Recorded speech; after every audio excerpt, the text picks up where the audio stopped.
I cannot help but get taken by Noah Anderson and his seamless and smooth and consistent elite performance.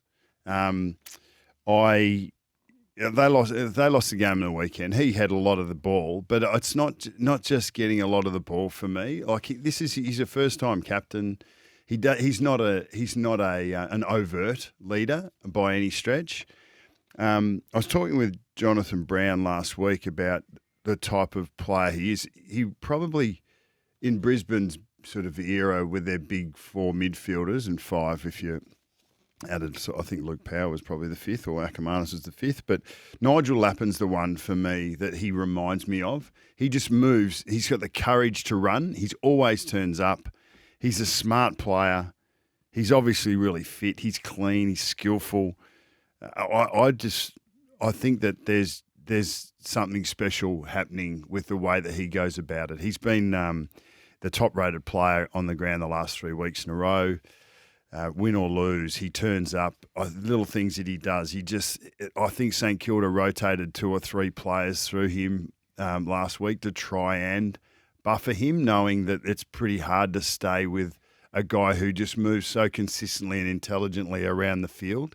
And he has pretty high sort of hurt factor. So I know he's getting kudos and he's being recognised by the coaches and he's been around for quite a while. But I just feel like this is a guy that's just going to kill with 1,000 cuts for the next 10 years. He's going to be in the upper echelon of the AFL for that time. And I think that what he's doing is amazing. So all credit to him. There's a rough chance he'll be leading the coaches' votes by the end of the round. He'll poll just how many. He's 5 off the lead. Well, one of the things that happens when a side makes the finals for the first time too, we saw it with Paddy Cripps a couple of years back, or Sam Walsh, who became player of the final series.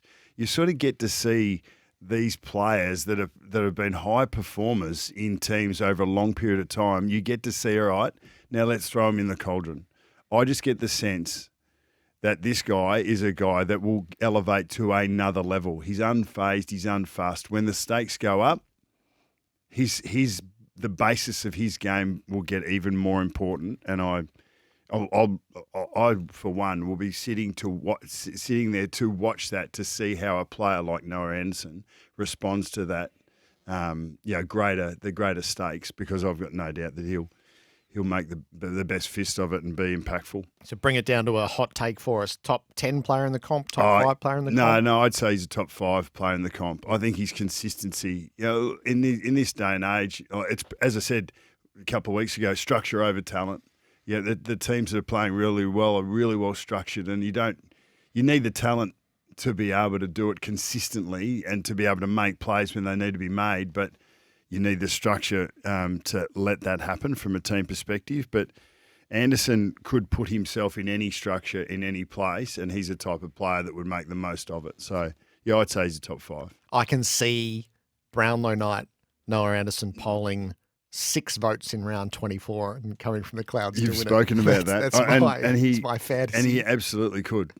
And I would suspect that, as I said, he's a kill with 1,000 cuts type player, but then he still does the exceptional thing as well. And I think maybe his exceptionality, if that's a word, is capped a little bit by the fact that we see it all the time. We can get really numbed to greatness sometimes. I think he's going to be great. That was a performance to draw shell shock.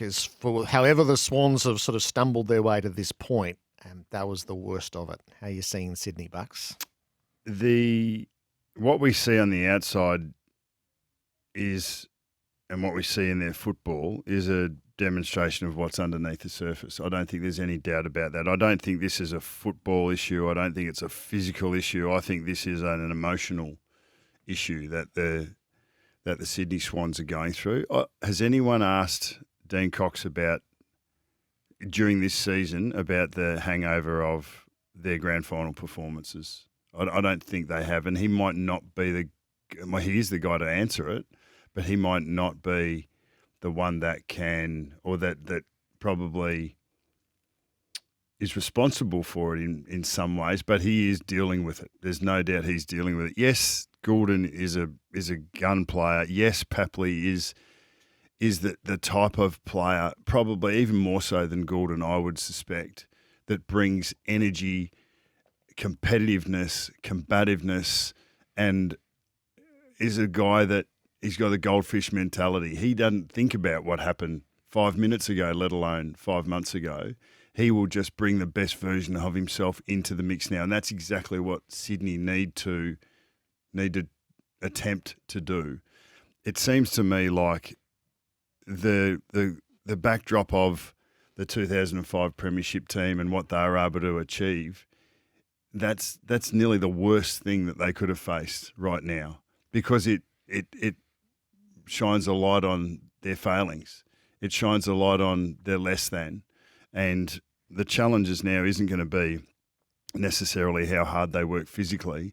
It's actually getting to the bottom of, and this is the softer elements of it, it's Dean Cox and the leaders getting to the bottom of what are we here for? What are we putting this effort in for? What do we expect to get out of it? Are we fearful that we put all of this work in and we get to the last hurdle and we fall over? I think this is far deeper than what we're seeing right now. I think it's far deeper than just Dean Cox or the coaching handover. I think that the 7-hour review probably doesn't help in retrospect. It probably sends it even deeper, as if, okay, we've cleansed our soul now, but then maybe it's still in the players somewhere, somehow.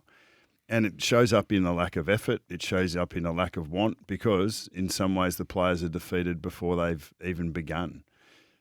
So this is a massive challenge for Sydney. It's a generational challenge now, because they need to sort this. They need to fix it.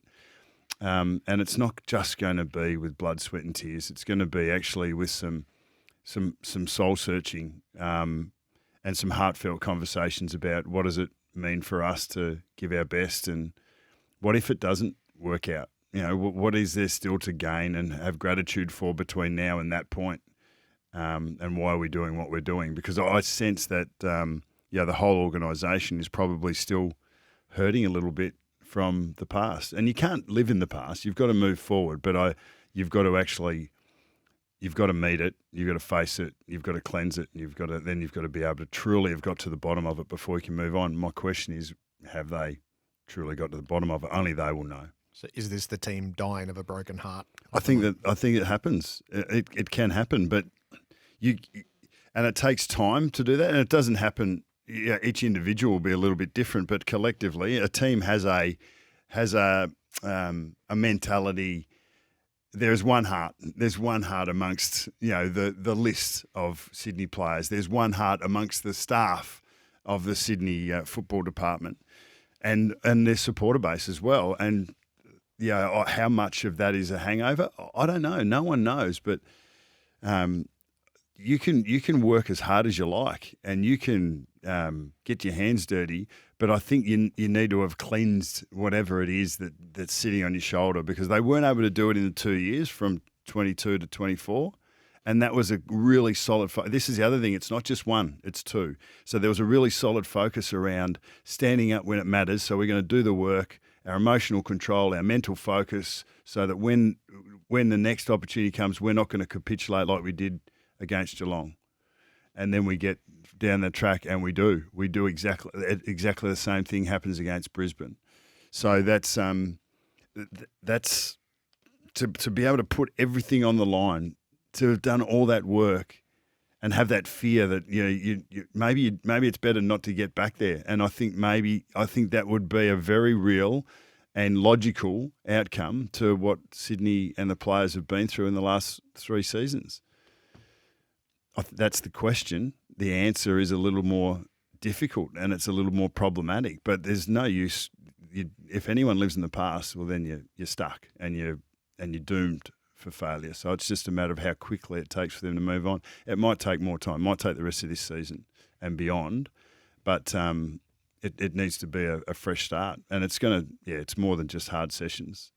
And more than just hard conversations. There's just going to be, players are going to need to be seen and heard, and you're really going to have to strip it right back to go again.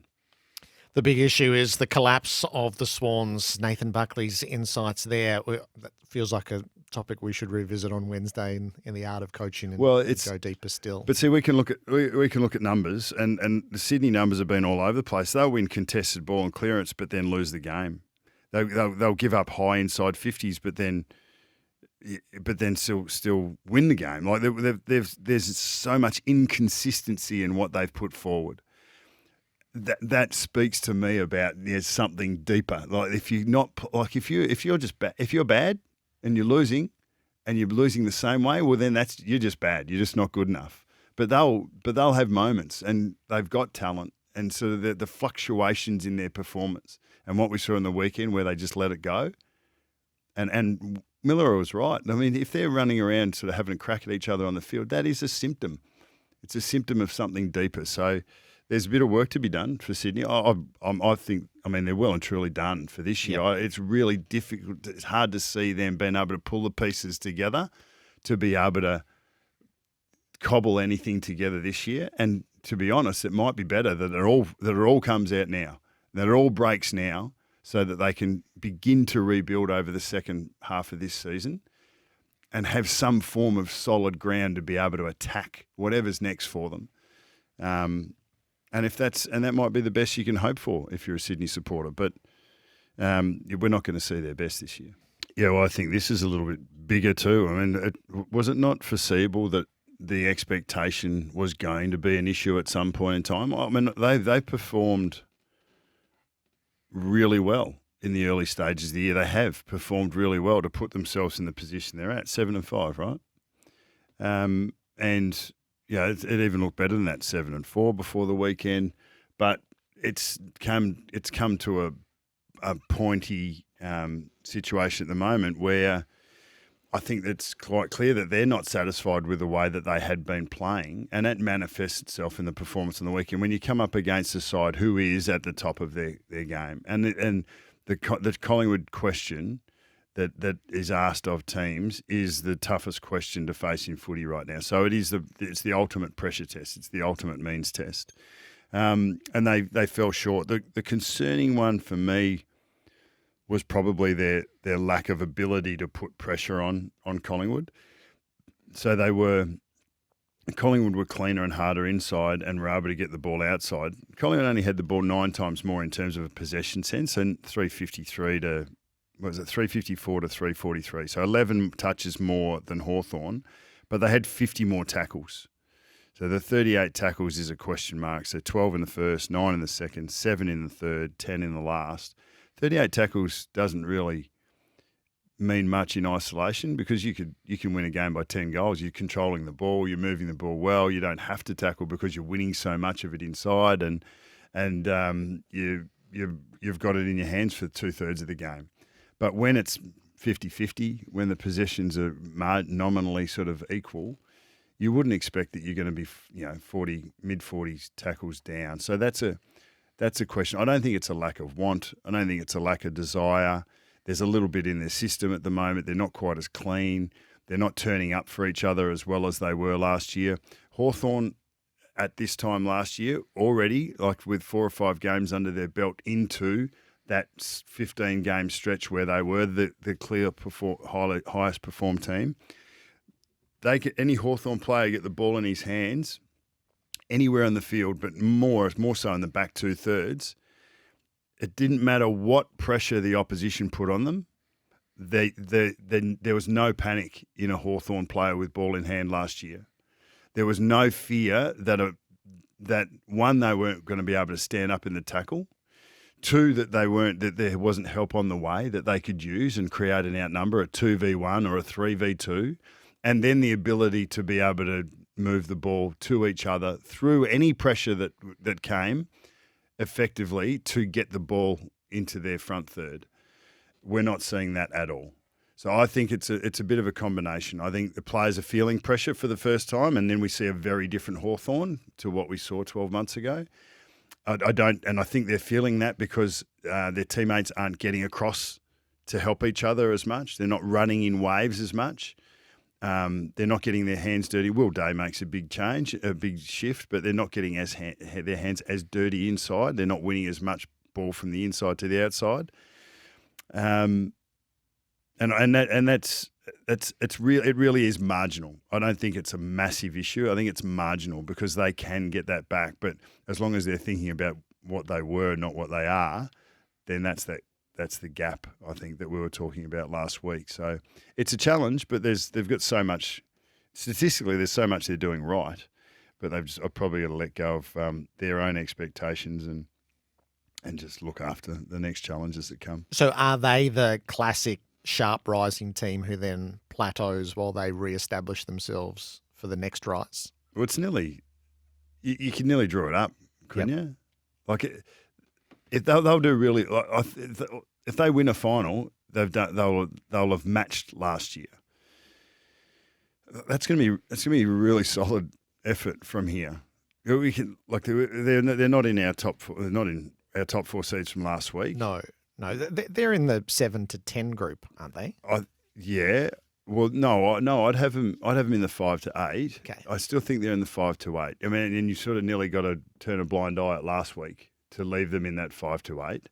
But you've got to consider who asked them that question and that they are at the top of their game. I mean, the challenge for Collingwood is going to be how do you maintain that form for the next 15 weeks? You know, that's going to be the real hook for them. But no, I sort of don't have fears for Hawthorn. I think that they're made of the right stuff.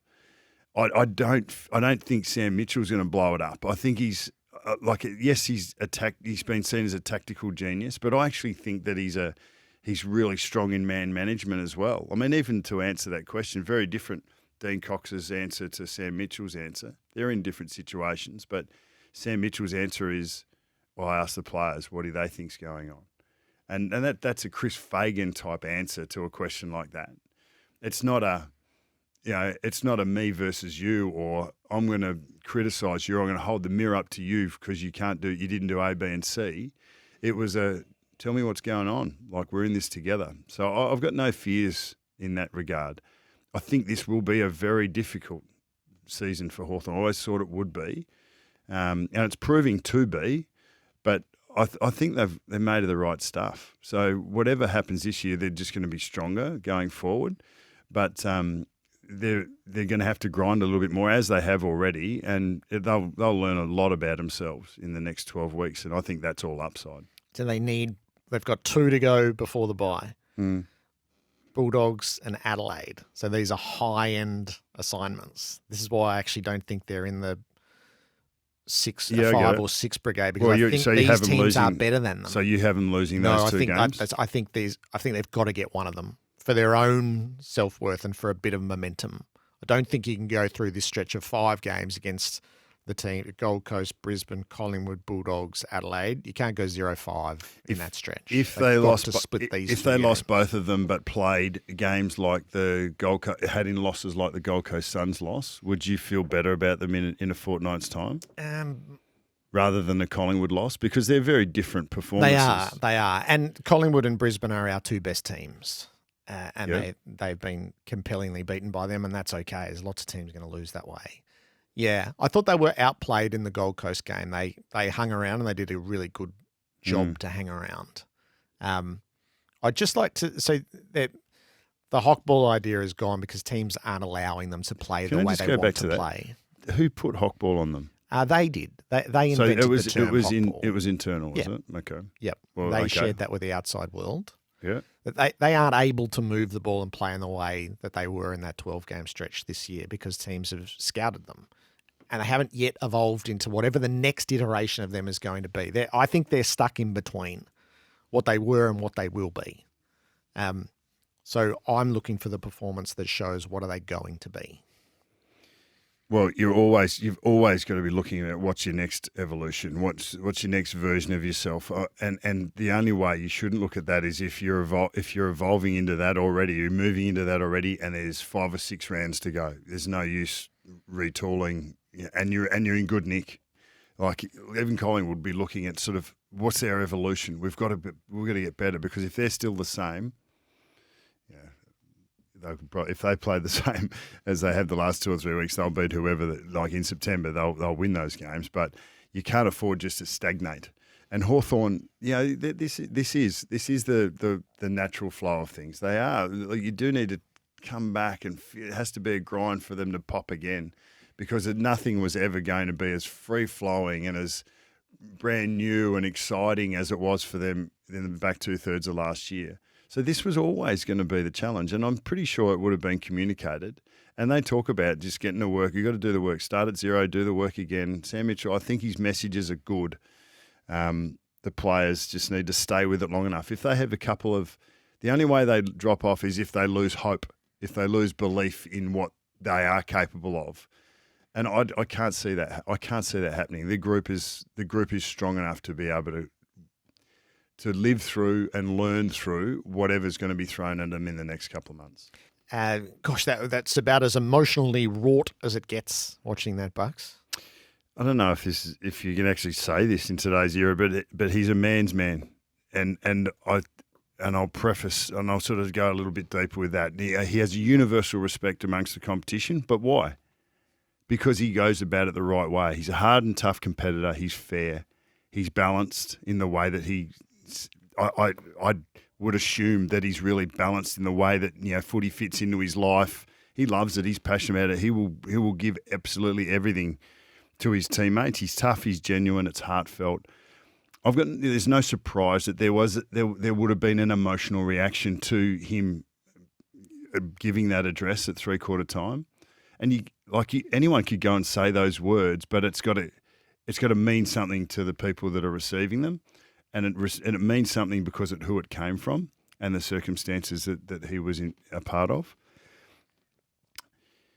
It's life's not fair. There's going to be different things that are going to be thrown at you at different times, and I get a sense that Callan Ward will be the type that will reconcile this and understand it and accept it as something that he couldn't control, and then work out how he can contribute, as Adam Kingsley just said. That's what as I said, man's man. If you're a young fella out there and you want to know how to go about, how to face your adversities, how to face your challenges, how to have a crack at something, Callan Ward's a pretty good example of that. Like, he just seems to me like he's just soul of the earth bloke. And I've loved watching him go about his business. Who knows what's in the future? Who knows if he might be allowed to or facilitated to go again, because he was still in pretty good nick. He was playing some really good footy. When you consider losing guys like that from your environment, is to understand how important great people are in your space, and he's clearly been a great football person over a long period of time for the Bulldogs and then the Giants. Game 327 it was, and he'll be meeting with the surgeon probably about now to have the confirmation that he expects that it's an ACL and that he expects his career to be done. So we'll wait to see. We'll wait to see. So this is the other side of that. They're 8-4. That is the 7th time they've topped the ton. Not quite the biggest score they've kicked all year, but the full firepower was there on display in front of us, and it earns the Crows the assessment for PFI, preliminary final integrity, Bucks. Well, it's not just the high-powered offense that we've discussed over probably the last 3 years that they've really looked to be able to move well and take advantage of a really talented and damaging forward line. Thilthorpe coming of age and being fit and up and about definitely helps them, because that contested element in front of the ball is crucial. But yeah, they're scoring heavily, the heaviest scoring team in the competition, and they're actually they're defending really well. There's only a couple of teams that have defended better in Gold Coast and Collingwood. And Gold Coast have probably on aggregate are behind the Crows because of the game in hand. So the thing that stands out to me, and obviously that was an elite performance. You're on the SCG. It's a smaller field.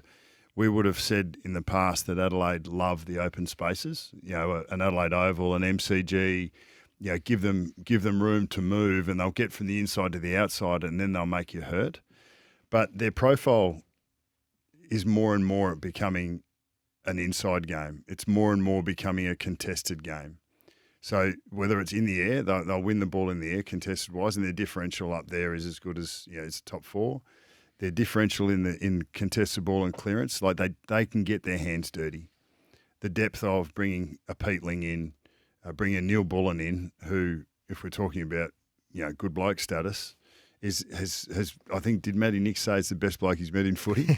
And he's only been there for 6 months. I mean, and that was what Melbourne said on his way out. Yeah. And then you've got Isaac Cumming, who's playing sort of halfback wing, and they're big, strong bodies who have been added to the mix, that allow you to use your talent. Like a Rankin can play outside. A Rochelle sort of doesn't need to go through the middle as much.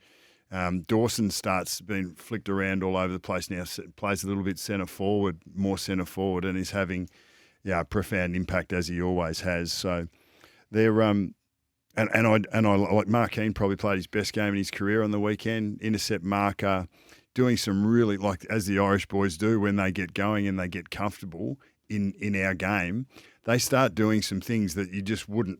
The abstract things that you wouldn't expect to be seen. He's like a little deft tap here to come back to himself. So he looks great. Michelani, I think, is going to be a gun. Hinge, I love his competitiveness. Miller with his use. Laird, and haven't seen much of Laird, and I've had Smith, is it? No, Brodie Smith off the back, who's the left footer, brother of, that goes through the middle and normally picks up 35 touches, Crouch.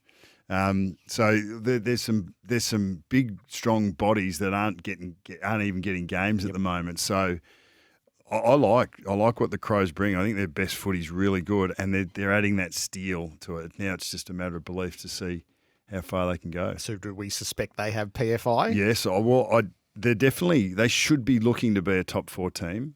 They've got themselves entrenched there at the moment at 8-4. Their percentage is the best in the competition, even better than Collingwood's. They have stood up against Collingwood at different times over the last couple of years, and they were like everyone. But they were only 10 points away. They could have easily won that game, only 3 weeks ago. And we say that Collingwood are, the biggest test. So even in their losses, they're looking pretty strong. I like what they've built and what they're doing. Right, PFI for the Crows, and I feel like that brings us a bit to Fremantle, Buckley's chance. So they've had some good weeks since the dismal performance against St Kilda. They were highly credible against Collingwood, and then they've won their 3. And this became a really basic game of footy. It was just slog and who wanted it more, and it's defined by a chase down tackle. They save a ball on the goal line at one end, and then they go and win it at the other. It was gold, and the Suns are starting to pop up as a team that are in the best games of the season, not dissimilar to Geelong. So I really enjoy what they do and how they go about it, and that just speaks to how good Fremantle needed to be. We've got enough evidence now about who are the teams that can and who are the teams that can't. We've sort of gone through that mulligan stage long enough where sides that you give them a mulligan, but then it backs up again a second and a third time. You think, no. So maybe the St Kilda game was Fremantle's mulligan. They might have had a couple. But, in recent weeks, their best players have played well.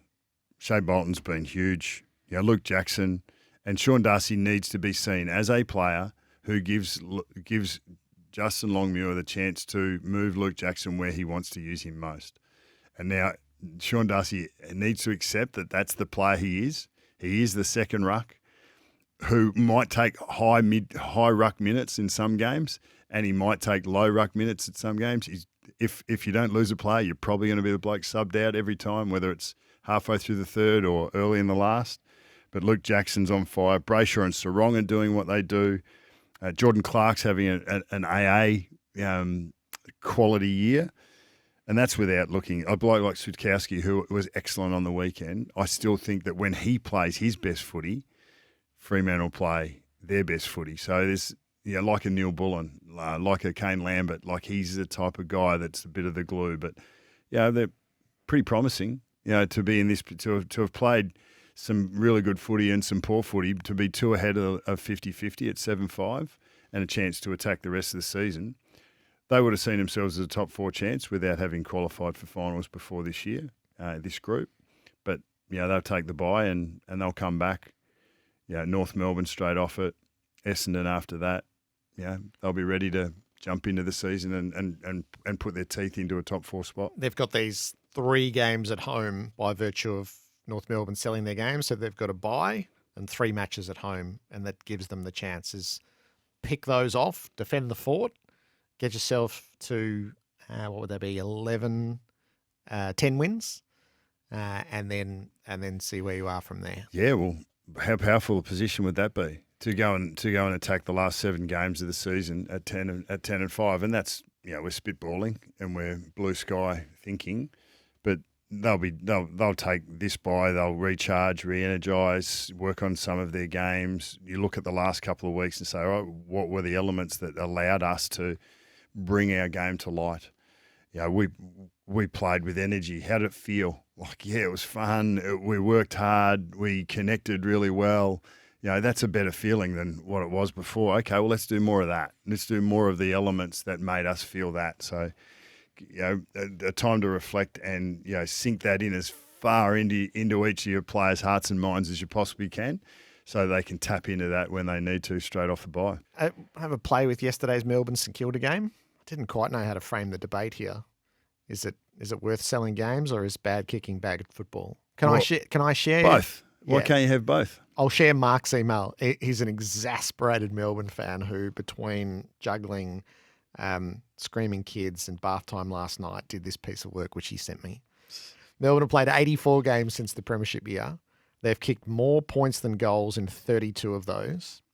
In 25 out of the 32 games, they've won the inside 50 count, and they've won 13 of those and lost 19. So they've lost 19 games where they have kicked more behinds than goals. And this year alone, Melbourne has kicked more behinds than goals 8 out of 12 matches. So Mark thinks that this is buried deep within them. It's a flaw right at their core.